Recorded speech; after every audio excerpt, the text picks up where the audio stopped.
We're going to welcome to the show now former Trump Deputy National Security Advisor and Vice President of National Security and Foreign Policy at the Heritage Foundation, Victoria Coates. Welcome back to the show. Nice to see you.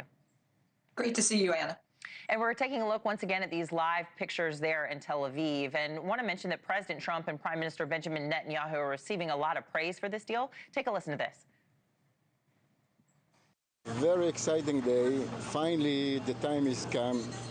And thank God and thank President Trump, and also thank for Israeli Prime Minister Benjamin Netanyahu, that we hope these coming days, tomorrow, the day after tomorrow, we'll see our brothers and sisters coming back to Israel. I heard last night that Trump basically announced that it looks like a deal was signed between Hamas and Israel.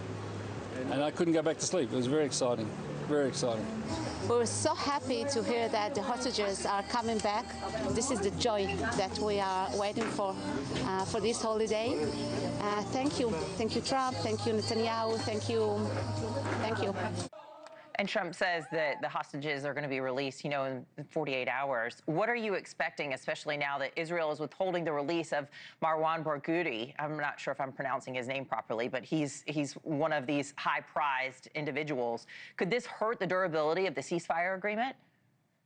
Well, it'll be very much the proof in the pudding over the course of the next 72 hours, Anna. I think this is a great unifying good thing for Israel and for the United States. The psychological burden of the hostages over the now 2+ years of this ordeal has been so heavy. And, when you arrive in Israel and you walk down that iconic ramp in Ben Gurion Airport lined with the pictures of the hostages, I'm so hopeful on my next trip I won't have to see that, and that Hostage Square becomes the square in front of the Art Museum again, and so that this can be wrapped up. And yes, the issue of Barghouti, you pronounced it beautifully, is always a sticking point for Israel. They've been very clear. They do not think he should be released under any circumstances.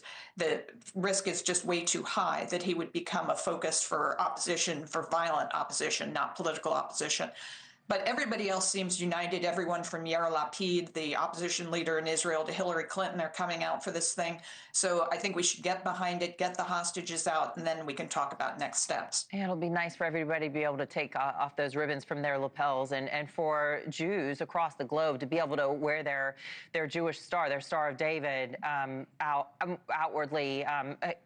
Perhaps without the threat as much of anti-Semitism and all of the attacks, but we know that this has just been festering across the globe. Do you think that this will change anything, any of the unrest we're seeing there and how Jews have been targeted?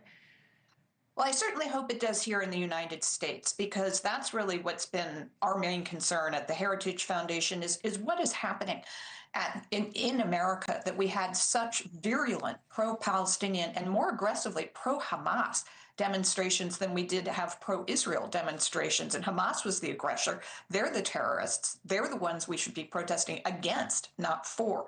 So I think we need to realize we do have something of a problem here, focused on but not isolated to our academic campuses.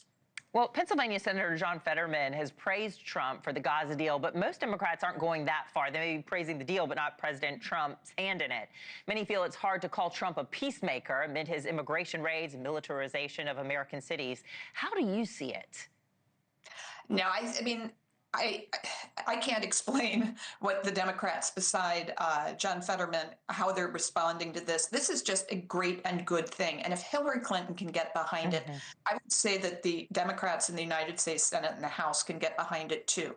And just be proud that we have a president who used all of his leverage, his personal relationships, heck, even his family in the form of Jared Kushner to get this deal done and, end this national trauma for Israel and a trauma for Jews, as you said, worldwide. So, if you're going to be the enemy of peace, that's a tough position to be in. I'd rather be on the president's side. All right, great to have you. Former Trump Deputy National Security Advisor and Vice President of National Security and Foreign Policy at the Heritage Foundation, Victoria Coates. Have a great Saturday. Thanks.